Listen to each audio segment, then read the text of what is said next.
Hey guys, this is Winifred on Making Life Brighter, and I wanted to touch base with you after being on the Truth Tour.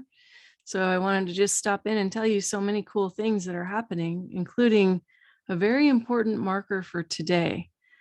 We'll get to that in a minute, but first I want to touch on the Truth Tour. The Truth Tour has been going across America, and for all of you people that are following along in the sovereignty movement and also the grammar movement, there's a lot going on. There are timelines that are converging. There are things that are happening and lining up. And I was fortunate enough to be down in Florida recently with the whole crew, including Juan O'Savin and should I say Savin? And that was a treat. And the crew went on. They had some special stops along the way, which some people feel is silly, but I don't think it's silly. I think there's a lot of things that have been hidden from us that are lining up and coming to the forefront right now. So we're in for big change. And when we were on the tour, Juan was talking and he was talking about how he thinks in the next 2 weeks there's going to be a massive, massive change that takes place. And that change can seem like an upheaval. And if you aren't prepared now, you should be prepared because any number of things can be coming. We could have earthquakes, and they are certainly rumbling. If you're out there and you haven't checked out Monkeyworks or Dutch Sense, you need to check that out because Dutch is kind of on top of that, and he's really watching the correlations as they take place. Also, Monkeyworks is watching what's happening in live time, and we've been moving a ton of assets over to Europe. We've been moving a lot of things around, and there are many, many assets that are moving around Europe right now. So things are kind of brewing, and they're brewing in the financial sector. We've certainly focused on that here in Making Life Brighter over the years and on the radio show on Voice America as well. And so I was speaking to that a little bit on the Truth Tour the other day, among other things. I didn't get to finish that point, and I will finish that point. Don't you worry. I have much more to share with you that many of you don't know. And at any rate, we have right in front of us perhaps a big shift to maybe the gold standard upcoming. I hope so. I can only hope so, because beyond that, I'm not sure what we're going to do. But the earth is shifting at the same time. And then you have everyone talking about prophecy. Well, the timelines are converging, and something is interesting that's unfolding.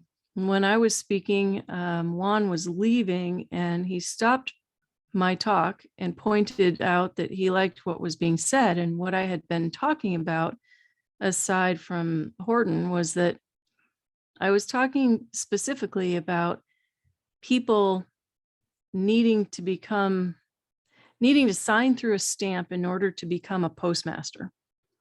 And Susan B. Anthony is my cousin. And actually today I worked with a client. This is so amazing. I worked with a woman that I met in Brooklyn. And since that talk, she went on to do the genealogy of her family. And we're related distantly because she's also related to Susan B. Anthony and the Ross family. What's the chance of that? It's like 1 in 10 billion, right? So that was cool.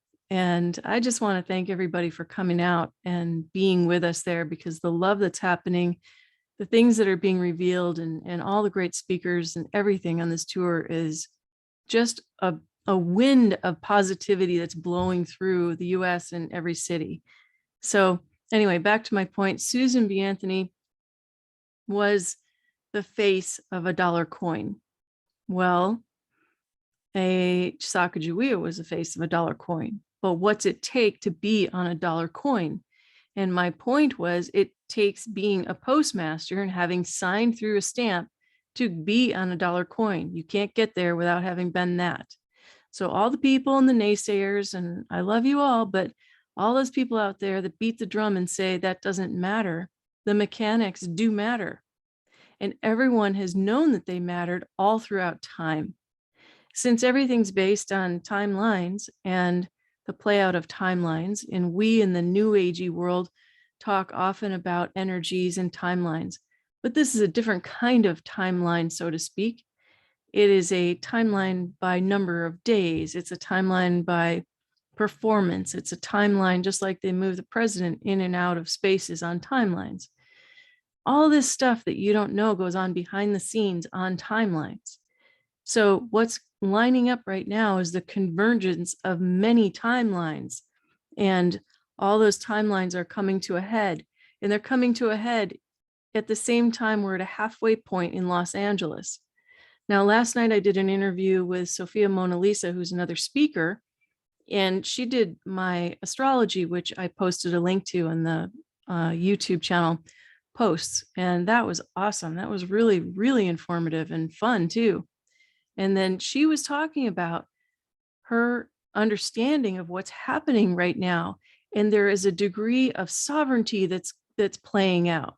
So the way the planets are aligned is lining up to the timelines that are talking about being played out.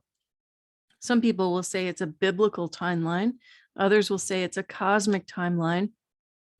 It's all on a timeline being ready to be played out, and it's culminating as a halfway point this coming weekend, actually, in Los Angeles. And that's where this tour is going to end up. That's where Full Colon Russell J. Gould will speak. Juan will be there. We've had so many powerful speakers on this tour. You know, Judy Mikovits. We've even had Dr. Sandra Rose, and Dr. Sandra Rose Michaels, technically, and she had come on the show and done a show recently here. She's lovely, and she has so much to say. Everyone really adored her, and they gave me a lot of feedback on that. We have a ton of players that are in the way shower movement on this tour right now.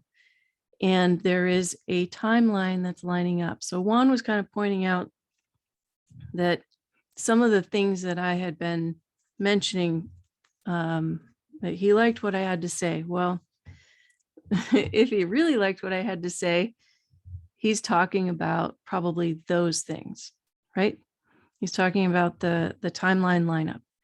Now, it just occurred to me today that on this day in history, that we, the United States, technically William H Seward, took Alaska for America. And when I looked into that, I found something really interesting, and it actually tied back to Juan's speech. So I want to read that to you for a minute here. I need to do it in a way that, hang on one second. Here we go. On this day in 1867, the U.S. formally takes possession of Alaska after purchasing the territory from Russia for $7.2 million, or less than 2 cents an acre. Russia had established a presence in North America during the first half of the 18th century, but few Russians ever settled in Alaska. It was mostly settled by fur trappers and people, and expanded all the way up into Siberia. So they had arrived in Alaska in 1732, and in 1799, the Russian-American company received a charter to hunt for fur there. So they sort of got permission to do their thing there. No colony had ever been established. But, and get this, and Juan was talking about this specifically, hinting at it, but the Russian Orthodox Church sent missionaries to the natives and built churches. And he was talking about how the Russian Orthodox kids are in remembrance of the old ways. Now, what's really strange about this, and I'll switch screens here, is that I actually grew up Russian Orthodox, and part of my family comes from England and the other part comes from Czechoslovakia. So I spent my days 2.5 hours every Sunday listening to Slavish in a Russian Orthodox church. And for him to kind of point that out specifically, I thought was a note of interest, and it stayed in the back of my mind. Then when I saw this today, I thought, holy cow, look at this. So this is, again, talking about the Russian Orthodox connection, right? It says about 700 Russians enforced sovereignty in a territory over twice as large as Texas. In 1821, Tsar Alexander I issued an edict declaring Russia's sovereignty over the North American Pacific coast north of the 51st parallel. The edict also forbade foreign ships to approach within 100 Italian miles, or 115 miles, or 185 kilometers of the Russian claim. So, at the time, U.S. Secretary of State John Quincy Adams strongly protested the edict, which potentially threatened both the commerce and the expansionary ambitions of the United States, seeking favorable relations with the U.S., and Alexander agreed to the Russo-American Treaty of 1824. In the treaty, Russia limited its claims to the land north of parallel 5440 and also agreed to open Russian ports to the U.S. ships. By the 1850s, a population of 300,000 sea otters was almost extinct there, and Russia needed money after being defeated by France and Britain in the Crimea War. So the California gold rush showed that if gold were discovered in Alaska, Americans and British Canadians would overwhelm the Russian presence, and later described as the Siberia's Siberia. So the principal reason for the sale is that it was a hard to defend colony, and it could easily be conquered by British forces or Canada in the future.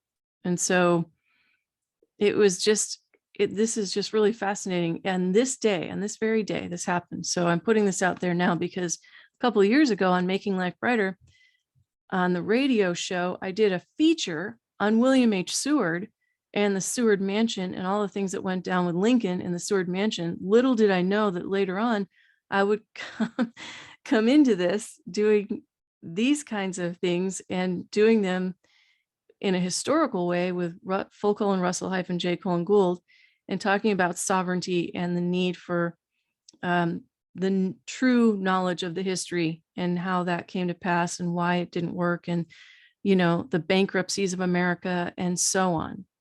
All of this factors into that, and this day factors into that time in history as well. So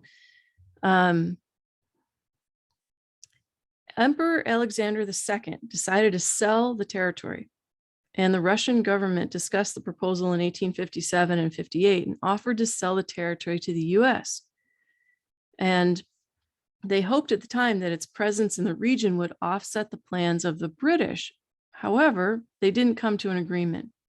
And so America was at the place of a civil war.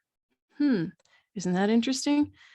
So Russia continued to see an opportunity to weaken British power by causing British Columbia, including the Royal Navy base, to be surrounded by or annexed by American territory at the time.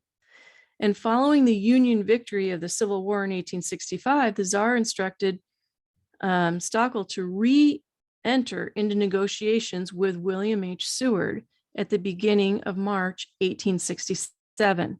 Now, Seward, this is interesting, folks. Pay attention. Seward lived in a little town in upstate New York called Auburn, New York. And I was born in Auburn, New York. And there's a diner on the street called Hunter's Diner, where a lot of this other stuff went down. The ley lines there are very, very potent, and potentially a lot of brewing data sits there. But in the day, Seward was known as a man that saved our country by annexing Alaska. And he was known for having helped in when Harriet Tubman, who also lived up the street, brought the slaves in, the ones that crossed over and were free. Seward would house them in the basement of his mansion and put them to work and give them work and help them integrate along with Harriet Tubman. And that all happened. So you have sort of the good, the history changing, and eventually one day, perhaps the questionable, right? So, something's going on here. Anyway, Seward and the Tsar entered into negotiations again in March 1867. President Andrew Johnson was busy with negotiations about Reconstruction, and Seward had alienated a number of Republicans. So both men believed that the purchase would help divert the attention from the domestic upheaval. So pay attention to whatever is going to go on next in the world. Doesn't history repeat itself somehow? Anyway, the negotiations concluded after an all-night session with the signing of the treaty at 4:00 on March 30th, 1867, with the purchase price set at $7.2 million, or about 2 cents per acre. That's pretty cool, eh? So October 18th, 1867. Where is this here? Let's see. I wanted to share with you that I think I skipped a little bit here. Yes. Anyway, so Russia, before they signed it, Russia had continued to see an opportunity to weaken the British power by causing British Columbia, including the Royal Navy, to be, potentially annexed and moved by the American territory holding. So as they entered into this negotiation, much was discussed back and forth. And that happened to be the interview that I focused on at the Seward House itself. I actually went into the Seward House and sat down with them. And I shared that link just now in the posts on this channel if you subscribe. And if you subscribe to Making Life Brighter here, you will see that post and you'll be able to catch that interview. You can also go over to Voice America on the Variety channel and check it out there. So it's important. This is history, but there's a greater history behind the history. And that's what I'm trying to tell you. So there's a cool site out there called This Day in History. And I invite you to join into that because it came into my inbox and I thought y'all should hear this. This is really interesting. This Day in History, October 18th, right? In 1867. That's when all this went down and it happened. And I don't think that the way the timelines are playing out and the things that are happening in this world are going, that that's random or a mistake. I think something is brewing and this arena is brewing. The ley lines here are pretty strong. And in the day, they were extremely coveted as a hub for commerce, a space that they moved a lot of jurisdiction from Albany down to this area. And I just want to point that out to you because I think with what Juan was talking about, he was talking about the Russian Orthodox connection and the focus on, maybe I'll call it, and I'll hint at it as tradition and preserving truth in tradition, maybe. So we had just a very informative, super cool event for the people that were there the other day. And every one of these events has been so amazing, full of information, inspiration, education, and everything we're about here on Making Life Brighter Radio. So I'm proud to be a part of it. I'm proud to bring forth that which I've experienced personally and the knowledge that I can share. And adding to that, we'll be having a few more historical tidbits upcoming. But I just wanted to touch base and kind of dip into that and share that with you because I don't think that's random. The fact that it rolled across the desk right now, I just don't think it's random. I think there's something to that timing. And my point about $1 coins and postmasters, that's a very important point because you can't become one. You can't land on the face of a coin unless you're a postmaster. So now that'll send a bunch of you out there looking for who's been on a $1 coin and who knows those mechanics. and what mechanics do they know? So we're going to find out more. We're going to check out what's going on in Los Angeles. And, you know, Jason Q is there. He's a super cool guy. It was great to meet him. Everybody is so lovely. They're so nice. Mark Atwood is totally full of energy and kicks everything off with this brilliant, creative, and imaginative message along with his truth. And I love that. He is just full of energy. And Baby Trump is he's inspirational and heartfelt, and he's incredible. He's just full of energy, and he's like a ball of light. And of course, Derek Johnson, he is our hit songwriter and our super military historical point maker. And he can do it in exactly 17 minutes or less. He's wonderful. He's really wonderful. We have so much talent on this tour, so much insight. The women that bring the balance to this tour, I mean, they're incredible. They're powerhouses. They're talking about sovereignty. They're talking about jural assemblies. They wait until you hear all this. And if you haven't followed along online, you need to check it out online and follow along, because everybody has a slightly different take on their position and what they're offering, which is really neat because it's not all the same. It's not all just a rah. It's actually educational. So I would invite you to share and open your mind and check out the TruthTour.net. And especially this weekend, if you're in the Los Angeles area, get a ticket, come on out. If you're not in the Los Angeles area, check it out online and follow along. We have a lot going on. Additionally, I'd like to just take a minute to address all the sweet souls that have reached out to me and say thank you.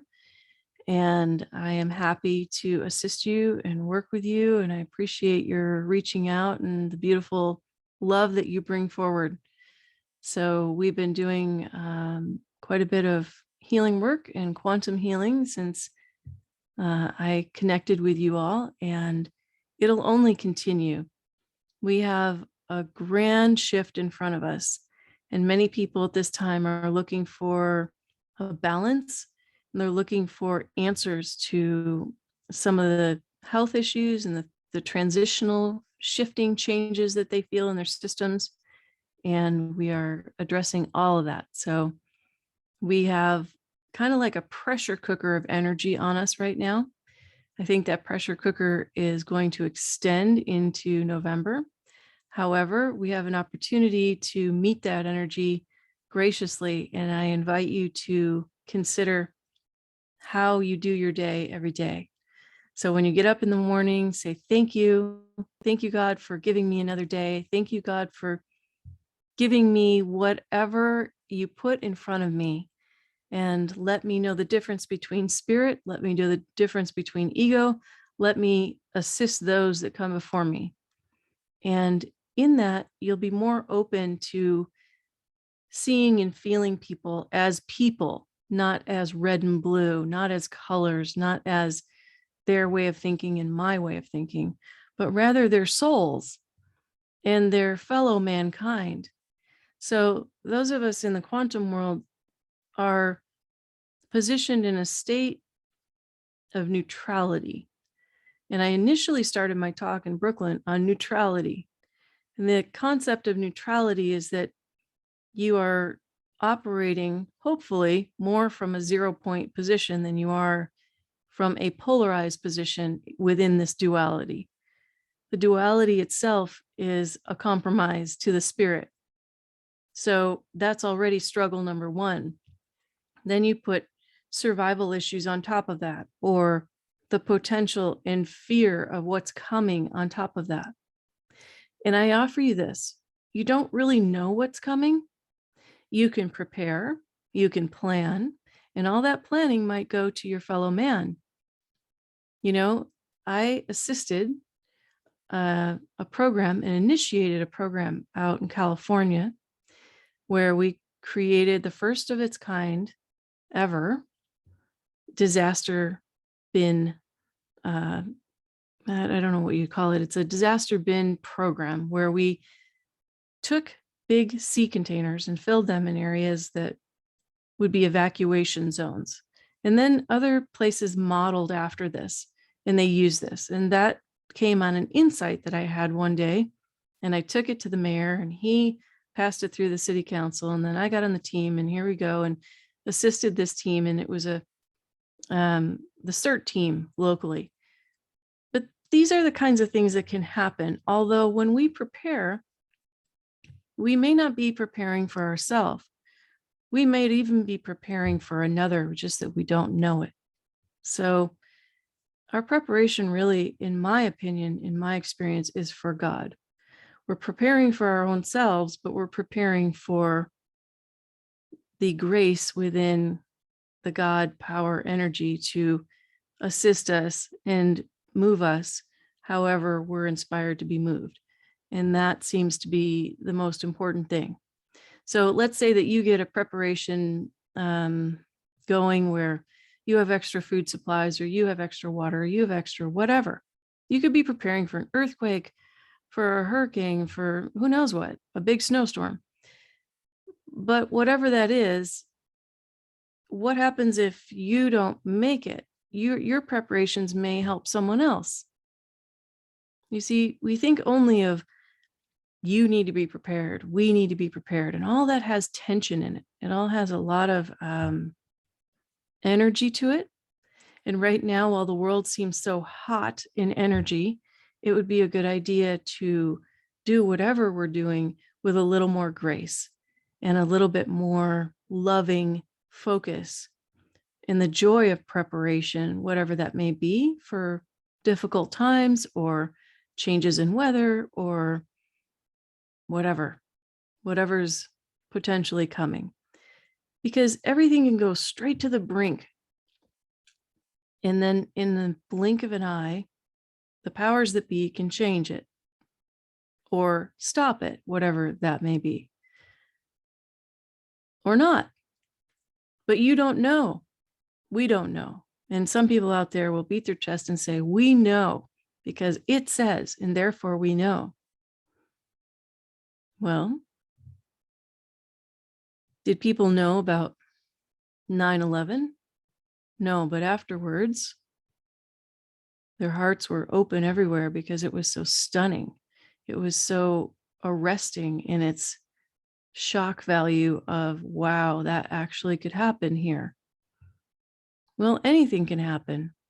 And I think that's really what we need to get to, is stay in that beautiful alignment to spirit in the heart space, because through the open heart, we have an opportunity to be inspired in the moment as needed. And that's really more of what my message is about.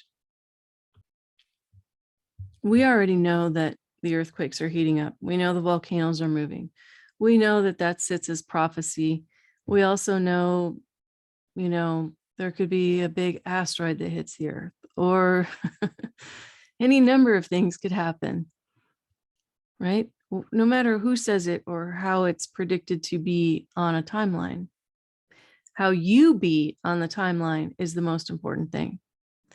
So to be connected in your heart center is to be connected to the all, and the all that is, and the God source, and the Christed light, and everything in between, including being available to be of assistance for anybody around you that might need it.